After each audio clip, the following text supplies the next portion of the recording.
많이 피곤하시죠? 네, 일주일 동안 특별 새벽 기도회 하시느라 많이 힘드셨을 거라고 생각합니다. 하지만 그럼에도 새벽을 깨우는 것이 우리의 습관이 되고 우리의 삶의 일부가 될 수 있기를 바랍니다. 여러분, 보물 아시죠? 보물.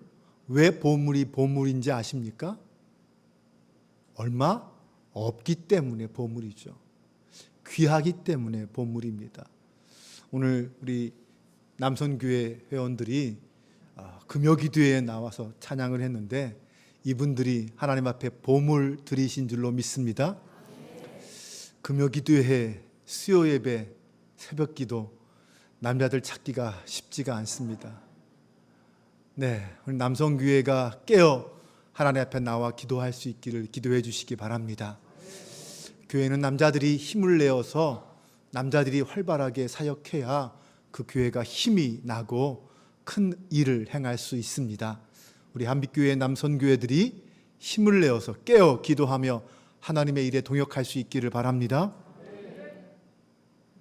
역시 회장님 목소리가 제일 크네요. 네, 스바냐서는 3장으로 구성된 짧은 성경입니다. 그 중에 1장에서는 하나님을 떠나 타락한 유다 백성들에 대한 하나님의 심판이 선포되고 2장에서는 온갖 우상을 섬기는 이방 나라들, 이웃 나라들에 대한 하나님의 심판이 선포되고 있습니다. 그리고 마지막 3장에서는 다시 회개하고 돌아오는 하나님의 백성들을 향하여 예루살렘의 회복과 함께 하나님의 기쁨도 회복될 것이다 라고 말씀하고 있습니다. 이런 역사적 상황 속에서 이스라엘 백성들의 삶의 자리는 어디였을까요? 사실 그들은 지금 스바냐 선지자가 말씀을 선포할 그때는 멸망 직전의 나라였습니다. 스바냐 선지자는 하나님의 명령에 따라서 하나님의 말씀을 선포하지만 그 선포의 내용은 이스라엘의 멸망이요 심판입니다. 그것은 결코 돌이킬 수 없는 현실이었습니다.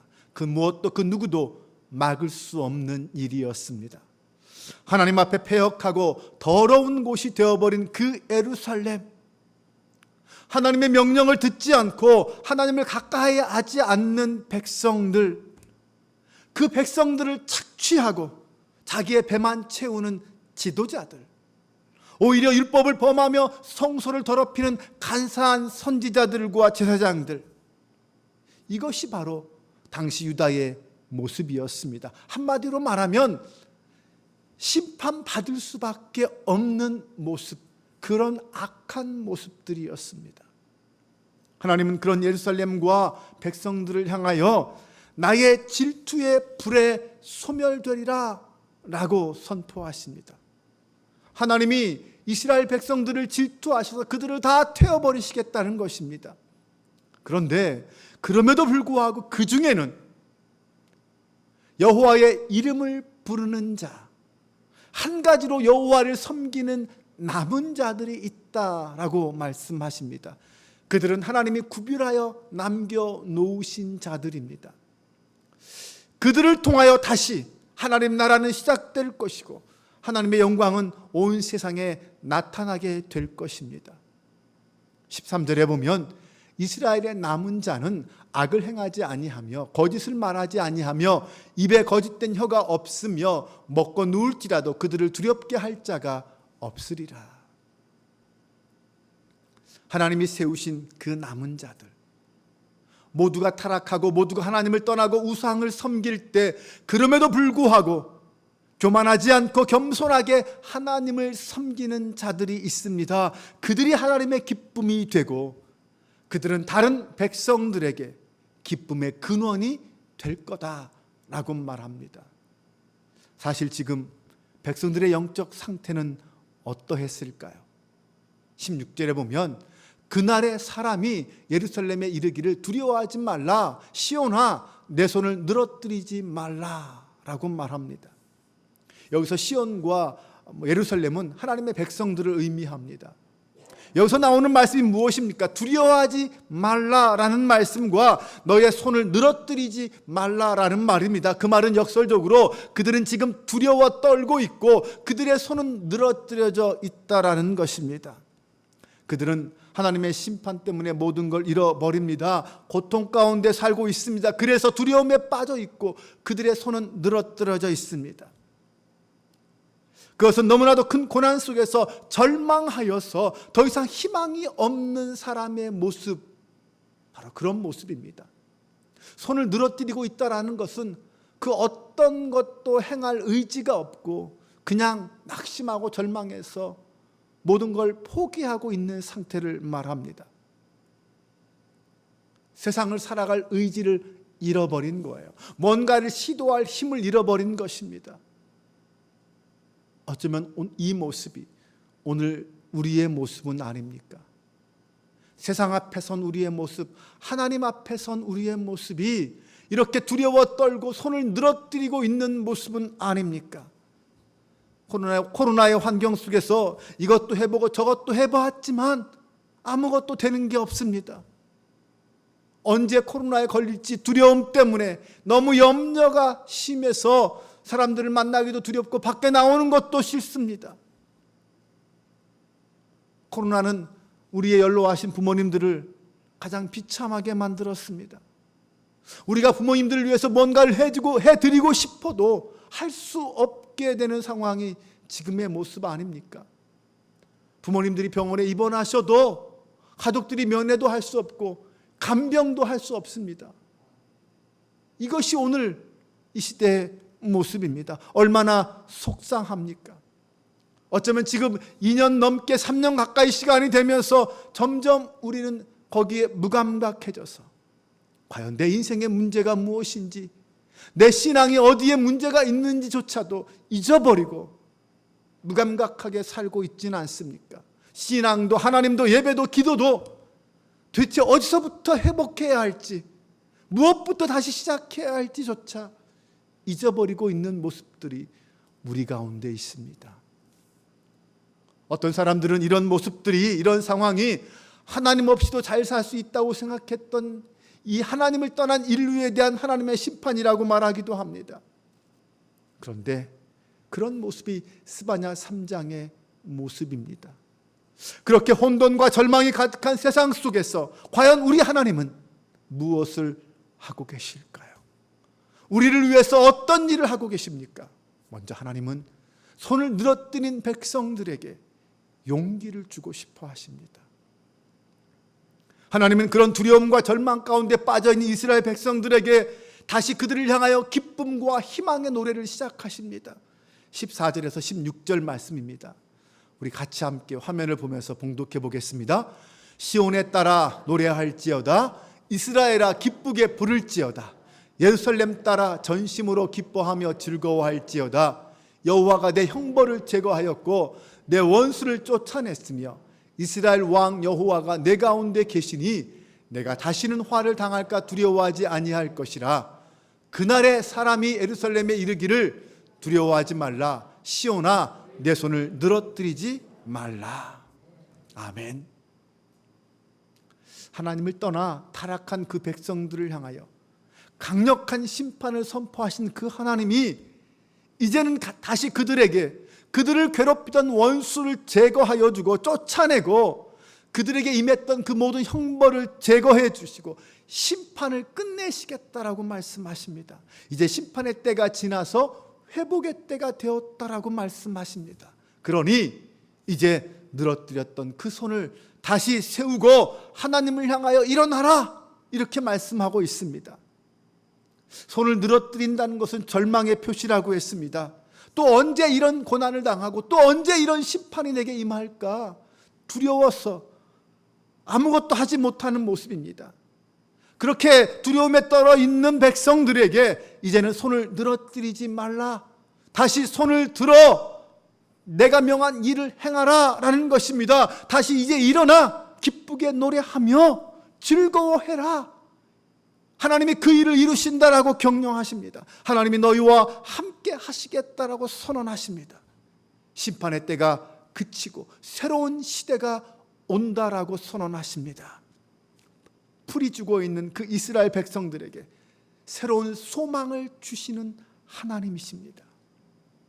하나님은 계속되는 환난 가운데 지쳐 있고 소망을 잃은 자들을 향하여 어떻게든 그들에게 소망을 주고 그들을 다시 그 자리에서 일으켜 세우시기를 원하십니다. 그리고 그 모든 계획을 행하시고 이루시는 분은 하나님이십니다. 그 하나님 자신이 그런 우리를 향하여 어쩌면 낙심하고 절망하여 손을 늘어뜨리고 있는 우리를 향하여 말씀하십니다. 내가 너희를 향하여 기쁨을 이기지 못하겠다.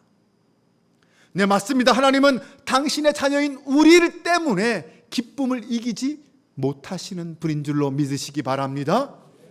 우리 하나님은 그런 분이에요. 우리가 두려움과 절망 가운데 때론 하나님의 심판 때문에 나의 죄 때문에 절망하고 낙심하고 손을 늘어뜨리고 있는 우리라 할지라도 어쩌면 하나님 보시기에 못나 보이고 바보같이 보이는 그런 우리라 할지라도 주님은 말씀하십니다. 너희 때문에 내가 기쁨을 이기지 못한다. 17절 말씀입니다. 다 같이 함께 봉독합니다. 너희 하나님 여호와가 너희 가운데 계시니 그는 구원을 베푸실 전능자이시라. 그가 너로 말미암아 기쁨을 이기지 못하시며 너를 잠잠히 사랑하시며 너로 말미암아 즐거이 부르며 기뻐하시리라 하리라. 아멘. 절망하고 낙심하여 손을 늘어뜨리고 있는 백성들을 향하여 하나님이 너와 함께 하신다. 너희 안에 계신다 라고 말씀하십니다. 네, 맞습니다. 하나님은 이미 우리 안에 계시고 죽음에서 우리를 구원하셨을 뿐만 아니라 매 순간 죽음의 위기 가운데 있는 우리를 그 어려움이 닥쳐올 때마다 건져주시고 소생시켜 주십니다. 비록 우리가 죄를 짓고 못나 하나님 앞에 두려워 떨고 있지만 그럼에도 우리를 향하여 내가 너희를 기뻐한다라고 말씀하십니다. 여러분 생각해 보세요. 하나님이 왜 우리를 기뻐하실까요? 아니, 왜 우리 때문에 기쁨을 이기지 못하실까요? 우리가 잘나서 그렇습니까? 우리가 하나님 앞에 좋은 일을 많이 해서 그렇습니까? 아니죠. 우리에게 어떤 자격이 있어서 하나님이 우리를 기뻐하십니까? 아닙니다. 하나님은 우리의 있는 모습 그대로, 네, 있는 모습 그대로 우리를 사랑해 주십니다.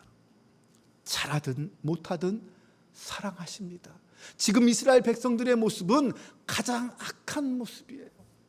하나님의 심판을 받아 멸망당해야 되는 모습입니다. 그런데 그런 그들을 하나님은 사랑하신다라고 말합니다. 기뻐하신다라고 말하십니다. 어쩌면 이것은 역설적인 표현이에요. 너희들은 나를 떠나도 나는 너를 사랑하겠다라는 하나님의 역설적인 사랑의 모습입니다. 하나님은 우리가 이 땅에 존재하는 것만으로도 기뻐하시는 하나님이신 줄로 믿습니다. 하나님은 오늘 말씀처럼 잠잠히 우리를 사랑하십니다. 우리가 시끄럽게 하지 않아도 우리와 눈만 마주쳐도 우리를 이해하시고 우리를 아십니다. 주님은 우리 때문에 기뻐 노래하십니다. 내가 너로 말미암아 즐거이 부르며 기뻐하리라. 여러분, 이 하나님의 모습을 상상하면 누가 생각나십니까? 부모님이 생각나지 않으십니까? 내가 그렇게 못되게 굴고 부모님 속을 썩혀 들었음에도 불구하고 나를 버리지 않으시고 나를 끝까지 사랑하시는 부모님, 그 부모님의 사랑, 하나님의 사랑을 보면, 우리를 향한 그 하나님의 모습을 보면 내 부모님의 마음이 생각납니다. 우리가 아이들을 키우면서 이 아이가 자라서 나중에 의사가 되고 변호사가 돼서 나를 지켜주고 나를 잘 먹고 잘 살게 해줄 거야, 나를 이롭게 할 거야, 이런 생각하며 자녀를 키웁니까? 아닙니다. 내가 어떤 이익 때문에 이 아이를 잘 키워서 내가 이 아이로부터 어떤 것을 얻을 이익 때문에 이 아이를 키우면서 고생하는 그 모든 고통과 고난을 다 참고 견디면서 아이를 키운다면 그건 좀 뭔가 문제 있는 부모죠. 우리가 자녀를 양육하고 사랑하는 것은 이유가 있어서가 아니죠. 대가를 바라고 하는 게 아니죠. 나중에 부모는요, 나이 먹어 늙어도 자기의 간까지 다 빼주는 것이 부모 아닙니까?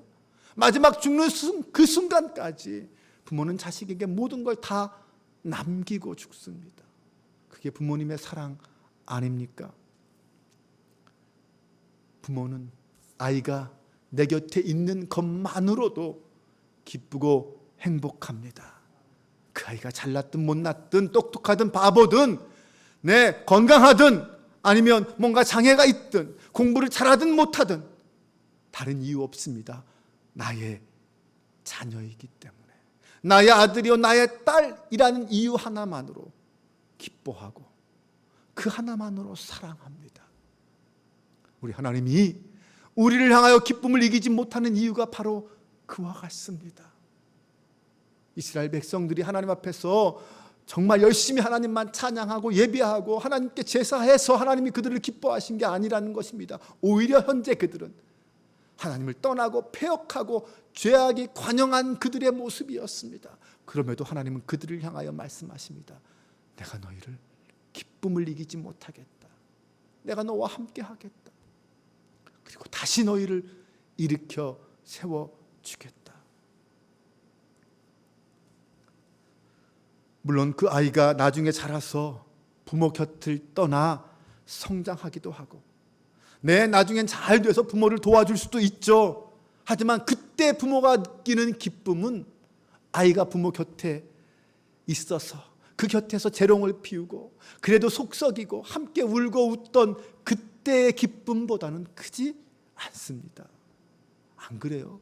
여러분 다 키워놓은 자식들 한번 생각해 보세요.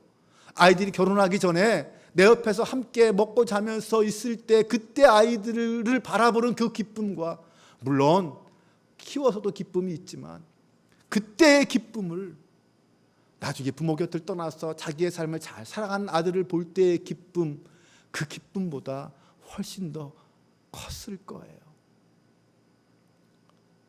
이런 부모의 마음으로 우리와 교제하고 싶고 우리와 함께하고 싶어 하시고 우리의 말을 듣고 싶고 우리의 재롱을 보고 싶어 하시는 그것이 하나님의 마음인 줄로 믿습니다. 하나님은 그렇게 우리를 있는 모습 그대로 사랑하시고 기뻐하시고 즐거워하시는 이것이 하나님의 마음입니다. 이것은 우리가 신앙생활을 할 때도 마찬가지입니다. 우리는 이런 착각을 가끔 합니다. 내가 하나님을 앞에 가려면 내가 하나님 앞에 가려면 성경도 많이 알아야 되고 기도도 많이 해야 하고 어떤 특별한 자격도 갖추어야 된다라고 생각합니다. 그렇지 않으면 감히 하나님 앞에 갈 수 없는 존재라고 생각하죠. 내가 뭔가 잘못한 것이 있으면 숨고 싶고 도망가고 싶습니다. 기도하지 않았으면 왠지 마음이 찔리고 죄책감 들고 숨고 싶어 합니다. 그러면서 우리는 스스로 이런 말을 하죠. 하나님, 내가 감히 나 같은 게 어떻게 하나님 앞에 설 수 있습니까? 내 같은 게 어떻게 그런 일을 감당할 수 있어요? 나는 자격이 없습니다.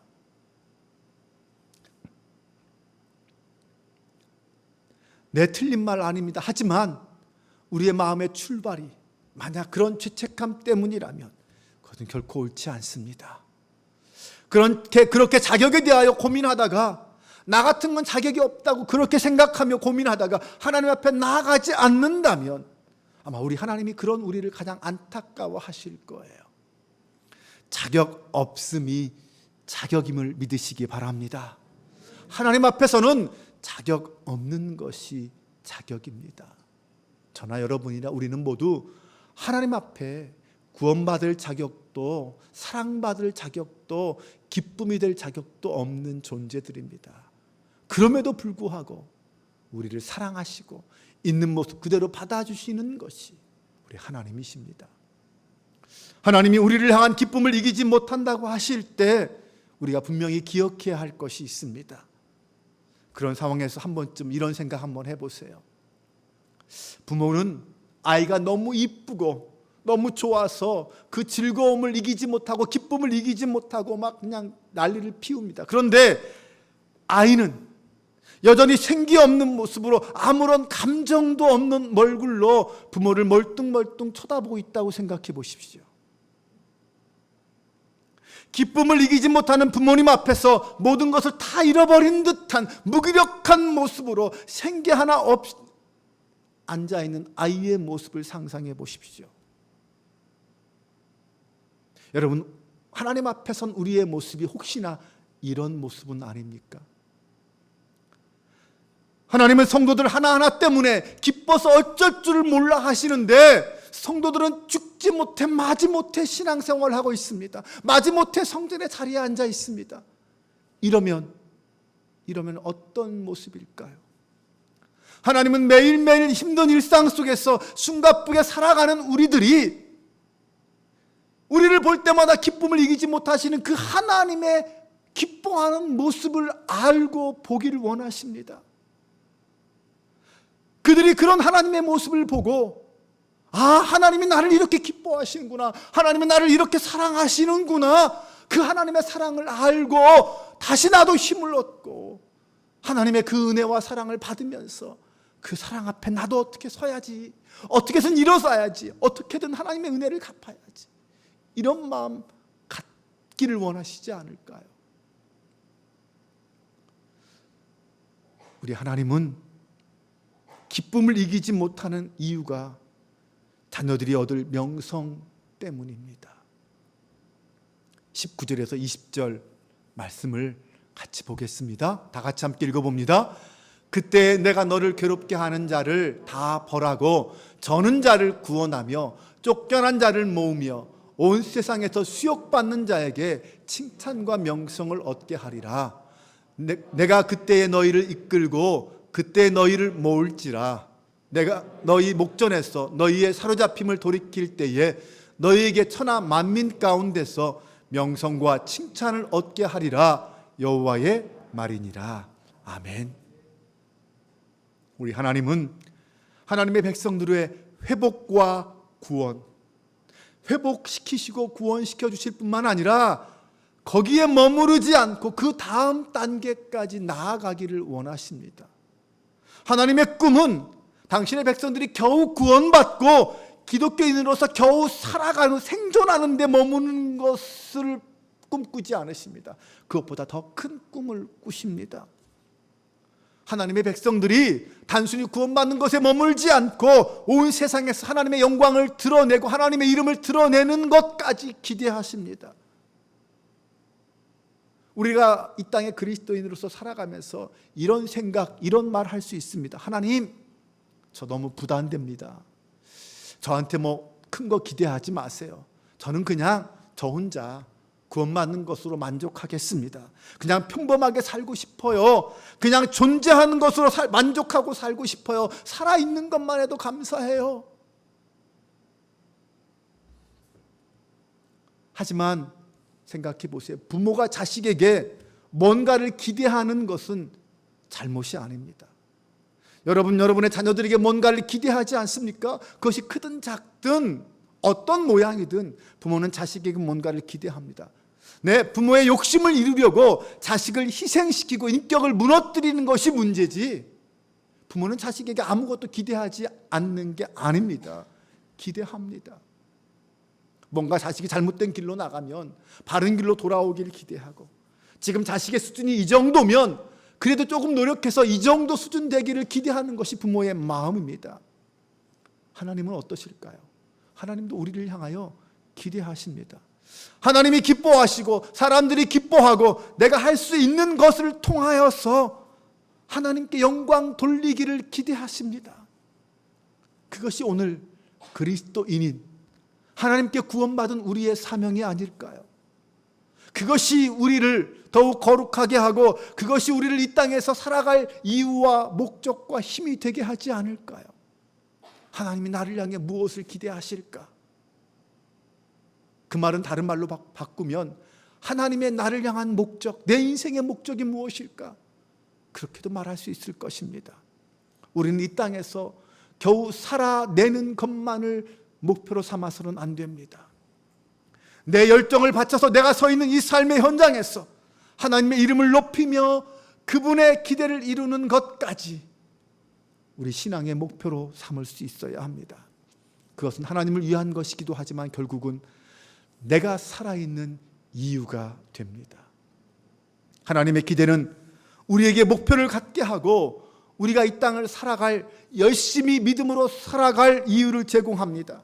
하나님의 이름을 위해 사는 것이 우리에게도 기쁨이요 하나님께도 영광이 되는 줄로 믿습니다. 하나님은 참으로 이 세상에서 당신의 이름이 영광 받으시기를 원하십니다.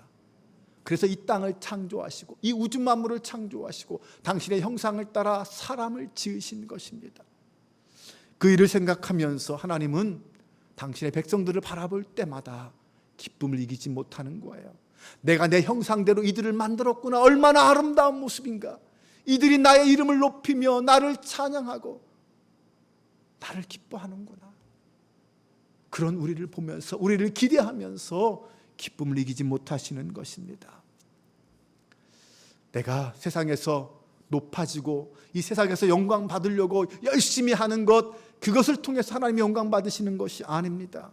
하나님의 통치가 이 땅에 확대되고 내가 이 땅을 섬기고 하나님을 높일 때 비로소 하나님이 영광을 받으십니다.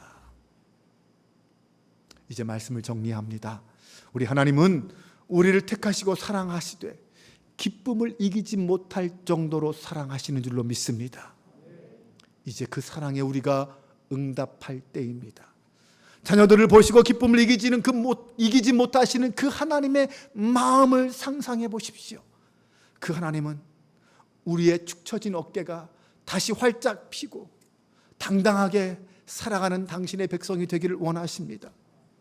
하나님의 이름을 찬양하며 소망을 가지고 하나님과 아름다운 영적 교제를 누리는 백성으로 다시 태어나기를 주님은 기대하십니다. 온 세상에서 하나님의 이름이 영광 받으시게 하고자 당신의 백성들이 이 땅에서 빛이요 소금으로 살아가기를 하나님은 원하십니다.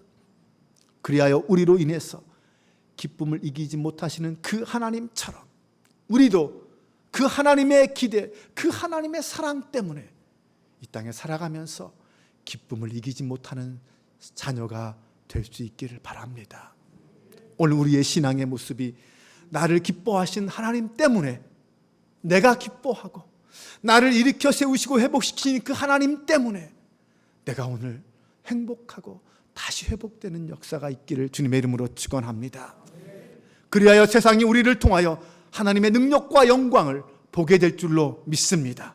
그 하나님의 권능과 역사를 통하여 이 세상 속에 우리의 이름 또한 칭찬과 명성을 얻게 될 것이고 그런 우리를 통하여 하나님 또한 칭찬과 명성을 얻게 될 줄로 믿습니다.